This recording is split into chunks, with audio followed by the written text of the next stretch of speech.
adab ya kepada Allah dan Rasulnya. Nah, yang ke-17 banyak bersalawat kepada Nabi sallallahu alaihi wasallam. Pada hakikatnya wajibnya bersalawat kepada Nabi sallallahu alaihi wasallam saat disebut nama beliau akan muncul dari ma'rifah ya, kepahaman ya seorang mukmin. Firman Allah Ta'ala, innallaha wa malaikatahu yusalluna 'alan nabi ya ayyuhalladzina amanu sallu 'alaihi wa sallimu taslima. Sesungguhnya Allah dan para malaikatnya bersalawat untuk Nabi. Wahai orang-orang yang beriman, bersalawatlah kamu untuk Nabi dan ucapkanlah salam dengan penuh penghormatan kepadanya. Ya. Dan di sini juga disebutkan sabda Rasulullah sallallahu alaihi wasallam, al-bakhilu man dzukirtu 'indahu falam yusalli alayya. Orang bakhil itu, kata Rasulullah, ya orang pelit ya, adalah orang yang namaku disebut di sisinya namun ia tidak berselawat kepadaku. Ya, disunnahkan memperbanyak selawat ya, selawat kepada Nabi Muhammad sallallahu alaihi wasallam di setiap waktu karena itu merupakan zikir yang utama. Rasulullah sallallahu alaihi wasallam bersabda, man shalla alayya wahidatan sallallahu alaihi ashrun. Masya Allah, ini sudah sering kita dengar Pak ya. Cuma mudah-mudahan ini jadi apa Pak, jadi peringatan gitu ya. Ya, zikir tadi, suruh selawat, itu sebenarnya sudah sering kita dengar. Cuma kadang-kadang ya pas dengar itulah selawat ya, kira-kira 10 menit, sejam atau pulang dari pengajian jadi tidak salawat lagi Pak ya. Makanya dengan ini jadi pengingat, mudah-mudahan Pak ya, jadi pengingat. Jadi orang yang berselawat kepada Nabi sekali, kata Rasulullah sallallahu alaihi wasallam, niscaya Allah akan berselawat atasnya 10 kali gitu. Saya pernah menjelaskan ya, apa arti salawat, apa makna salawat Pak. Ya kan, misalnya kita mengatakan Allahumma salli ala Muhammad, apa maksudnya itu? Allahumma salli ala Muhammad, apa maksudnya? Ya. Wa ala ali Muhammad. Dan nanti Allah berselawat kepada kita. Bagaimana Allah berselawat kepada kita? Nah, ini kan jadi pertanyaan kan? Hah? Bagaimana selawat Allah? Kan kita mengatakan ya Allah berselawatlah kepada Nabi Muhammad. Ya. Maka Allah akan berselawat kepada kita. Bagaimana bentuk selawat Allah kepada Nabi Muhammad? Dan bagaimana bentuk salawat Allah kepada kita? Bagaimana Pak?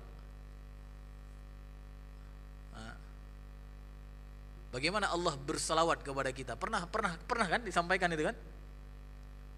Lupa Pak ya. Makanya hari ini kita ingatkan lagi Pak ya. Jadi disebutkan oleh para ulama di antaranya apa? Ketika kita mengatakan Allahumma salli ala Muhammad, Allah bersalawat kepada Nabi Muhammad. Bagaimana bentuk Allah bersalawat kepada Nabi Muhammad? Allah memuji Nabi Muhammad. Allah memuji Nabi Muhammad di mana? Di makhluk yang ada di sekitar Allah. Siapa itu? Para malaikat. Jadi Allah nyebut kemuliaan Nabi Muhammad pada malaikat yang ada di sekitarnya Allah Ta'ala. Ya, disebut-sebut oleh Allah Ta'ala kemuliaan, ya, ketinggian akhlak Nabi Muhammad. Ya, makanya sebenarnya kalau kita lihat hadis-hadis secara umum Pak, tidak semua malaikat itu mendapatkan cerita kemuliaan Nabi Muhammad. Ya, secara khusus, ya secara umum iya. Ya, tapi ada yang para malaikat tuh nggak tahu gitu, nggak tahu. Makanya seperti peristiwa apa namanya Isra Mi'raj itu kan? Kan ada peristiwa Isra Mi'raj kan? Nabi Muhammad kan ketika Mi'raj ke langit itu kan harus ketuk pintu dulu kan? Artinya melewati pintu langit pertama, pintu langit kedua, pintu langit ketiga sampai ke 6 itu kan, sebelum melewati 7. Ya. Dan sama malaikat penjaga pintu langit pertama kan ditanya kan? Pernah dengar kan hadis itu kan? Ya. Malaikat Jibril yang bersama Nabi Muhammad ketika itu harus minta izin dulu sama penjaga pintu langit pertama. Padahal malaikat Jibril itu kan Sayyidul Malaikah kan? Artinya apa? Ketuanya malaikat gitu. Nggak mungkin logikanya kalau ada tentara gitu ya, kalau ada tentara nggak mungkin nggak kenal sama panglima TNI gitu. Mungkin nggak sekarang? Gitu. Ya kan? Logikanya pasti kenal semua kan? Tapi Masya Allah sama penjaga apa namanya, penjaga langit itu tetap ditanya siapa yang akan lewat. Ya, dikasih tahu sama malaikat Jibril, aku Jibril. Ya, ya artinya apa? Kalau nggak ada tugas khusus, nggak sembarangan bisa lewat tuh. Ya, apalagi katanya manusia ada yang mau lewat ke langit, entah langit apa itu katanya. Benar nggak? Ya, jadi kemudian ditanya oleh malaikat itu, siapa yang bersamamu wahai Jibril? Siapa yang bersamamu? Artinya apa? Malaikat penjaga langit ketika itu, yang jaga langit pertama, yang kedua juga begitu pertanyaannya kan nggak kenal kan? Nggak kenal kan? Nggak kenal sama Nabi Muhammad, nggak kenal tuh. Makanya ditanyakan siapa yang bersamamu, maka kemudian dijawab oleh Jibril, bersamaku Muhammad, katanya gitu. Yang bersamaku adalah Muhammad. Habis itu ditanya lagi, dibilang sama malaikat, oh dia sudah diutus ya, gitu. Oh dia sudah diutus. Artinya apa? Malaikat yang tidak disebut atau diceritakan keistimewaan Nabi Muhammad, mereka tidak tahu tentang keistimewaan Nabi Muhammad. Makanya ketika kita berselawat, ya, atau kita mengatakan kepada Allah, Allahumma salli ala Muhammad, bersalawat ya Allah kepada Nabi Muhammad, maka Nabi Muhammad kemudian apa? Menyebutkan kemuliaan Nabi Muhammad. Di mana disebutkan? Di sekitar, ya, Allah Ta'ala yang makhluk begitu banyak, yaitu para malaikat. Disebutkan oleh Allah Ta'ala kemuliaan Nabi Muhammad pada makhluk tersebut, pada malaikat tersebut. Sehingga apa? Nabi Muhammad menjadi semakin mulia gitu. Nah, kata Rasulullah SAW, barang siapa yang berselawat kepadaku satu kali, maka Allah akan berselawat kepada orang yang berselawat itu. Berapa kali Pak? 10 kali. Nah artinya gimana Allah berselawat kepada kita? Gimana Pak? Nah, sama seperti Allah berselawat kepada Nabi tadi. Dimuliakan kita, disebutkan keistimewaan kita. Di siapa Pak? Di makhluk yang ada di sekitarnya Allah. Sehingga apa? Bapak yang berselawat itu menjadi terkenal. Di mana Pak? Di kalangan para malaikat. Makanya ada Pak, orang yang tidak terkenal di bumi tapi terkenal di langit. Siapa Pak? Itu ada nanti kisahnya Pak ya. Kalau Bapak mau terkenal juga di langit, caranya apa Pak? Harus berselawat Pak. Ya, harus berselawat yang banyak, ya. 1 kali selawat kepada Nabi, Allah selawat kepada kita, ya, 10 kali. Artinya apa? Allah sebutkan tuh kemuliaan kita. Si fulan sedang berselawat, ya Allah, kita disebutkan di hadapan ini Pak ya, di hadapan makhluk yang Masya Allah gitu ya. Kadang kita disebutin, diceritain saja sama teman kita kan, itu sama teman kita diceritain sama yang lain. Pas kita tahu, ada rasa bangga nggak?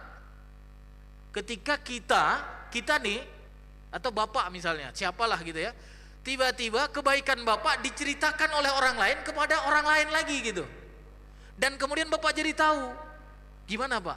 Bapak marah atau ada rasa apa namanya itu?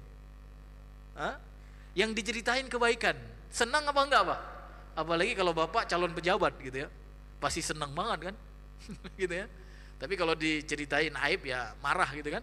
Tapi kalau diceritain kebaikan, gimana Pak? Itu baru pada sesama manusia. Apalagi kita diceritakan kebaikan oleh Allah Ta'ala, ya, pada makhluk yang tidak pernah bermaksiat. Makanya Bapak Ibu dirahmati Allah, agar kita menjadi terkenal, menjadi mulia, ya, di kalangan makhluk yang luar biasa itu, ya, yang tidak bermaksiat kepada Allah, para malaikat. Maka sering-sering apa Pak? Sering-sering berselawat. Banyak berselawat atas Nabi merupakan sebab terbesar untuk memperoleh kelapangan hati. Ini kalau di dunia ya. Kemudahan urusan, di dunia jadi mudah urusannya, dan diterangi kuburnya. Ini kalau dikubur Pak ya. Dikubur juga nanti kita diterangi Pak ya. Bagaimana seorang muslim tidak banyak berselawat atas Nabi sallallahu alaihi wasallam, sedangkan beliau adalah seorang yang paling ia cintai dan orang yang paling banyak berbuat kebaikan padanya. Sebab seluruh kebaikan yang ada di sisinya merupakan berkah dari dakwah, ya, Nabi Muhammad sallallahu alaihi wasallam. Dengan demikian banyak berselawat atas Nabi sallallahu alaihi wasallam merupakan bukti kecintaan kepada beliau dan tanda mengikuti sunnahnya. Ya, ini merupakan adab yang sangat agung kepada Rasulullah. Jadi Bapak Ibu dirahmati Allah, ya mudah-mudahan dengan pembacaan adab yang ke-17 ini memberikan motivasi kepada kita, ya. Di sisa umur kita ini, ya sering-sering berselawat, ya. Dan selawat itu sebenarnya gampang saja, ya, gampang karena sudah diajarkan oleh Nabi Muhammad SAW kepada para sahabatnya. Para sahabatnya pada dasarnya nggak tahu cara berselawat, ya. Ketika turun firman Allah tadi dalam surat Al-Ahzab ayat 56 itu kan, innallaha wa malaikatahu yusholluna 'alan nabi ya ayyuhalladzina amanu shollu 'alaihi wa sallimu taslima. Ya, kan ada perintah di situ, wahai orang-orang yang beriman, berselawatlah ya kepada Nabi Muhammad dan ya sallimu artinya apa? Ucapkan salam kepadanya. Nah, kata para sahabat, kami tahu cara mengucapkan salam. Ya, memberikan salam kepada Nabi Muhammad tahu, tapi kami tidak tahu cara bersalawat. Ketika itu ditanya oleh para sahabat, maka kemudian Rasulullah ngajarin cara salawat. Cara salawat itu apa? Nah, itulah yang kita hari ini semua sudah hafal, yang kita ucapkan ya setelah ya tahiyat akhir, ya sebelum salam. Allahumma shalli ala Muhammad wa ala ali Muhammad kama shallaita ala Ibrahim wa ala ali Ibrahim, ya, dan seterusnya. Atau juga nanti ada dengan lafaz yang sedikit berbeda, misalnya Allahumma shalli ala Muhammad wa ala azwajihi ya wa dzurriyyatihi misalnya, ya. Jadi kalimat alihi diganti dengan apa? Istri dan juga keturunan gitu, ya. Tapi tidak jauh lah, artinya cuma beda beberapa redaksi saja, ya. Artinya boleh. Bahkan ya kalau di dalam sholat itu wajib kita ucapkan, ya. Bahkan sebagian para ulama menyebutkan rukun, ya, itu yang menjadi ya pendapat Imam Ahmad misalnya, dan juga ya jumhur ulama lah secara keseluruhan kita boleh katakan. Makanya kalau orang tidak baca selawat ketika sholat itu berarti sholatnya menjadi batal karena itu rukun. Cuma ya itu beda, ada perbedaan pendapat memang. Ada yang mengatakan rukun, ada yang mengatakan wajib, ada yang mengatakan sunnah muakkadah gitu ya. Ya, itu semuanya punya dalil masing-masing. Tapi bagi kita ya ikut apa yang sudah ma'ruf lah ya, dikatakan oleh Imam Ahmad bin Hambal misalnya dan ulama-ulama yang lain, ya bahwa yang namanya selawat di dalam sholat itu adalah rukun. Jadi harus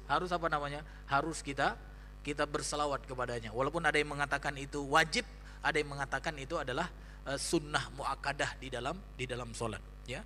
Taib Bapak Ibu dirahmati Allah, di luar sholat kita harus memperbanyak berselawat kepada Nabi Muhammad sallallahu alaihi wasallam, baik dalam keadaan sendiri maupun di mana, Pak? Satu lagi di mana tadi? Di majelis gitu. Cuma di majelis bukan berarti harus apa, Pak? Harus bareng-bareng gitu, ya. Kalau enggak bareng-bareng enggak majelis namanya. Itu namanya ya kan disebutnya majelisnya, ya bukan zikir barengnya kan? Ya, yang disebut adalah di majelisnya. Jadi zikir sendiri-sendiri tapi di majelis, ya. Kalau bisa ayo kita ngumpul di rumah siapa misalnya, di rumah Pak Mursalin gitu ya. Nah, habis itu kita bersalawat kepada Nabi. Masya Allah. Jadi 5 menit kita bersalawat kepada Nabi di situ. 5 menit kita berzikir. Masya Allah, akan mendatangkan apa? Mendatangkan rahmat Allah Subhanahu wa taala. Baik, Bapak Ibu yang dirahmati Allah.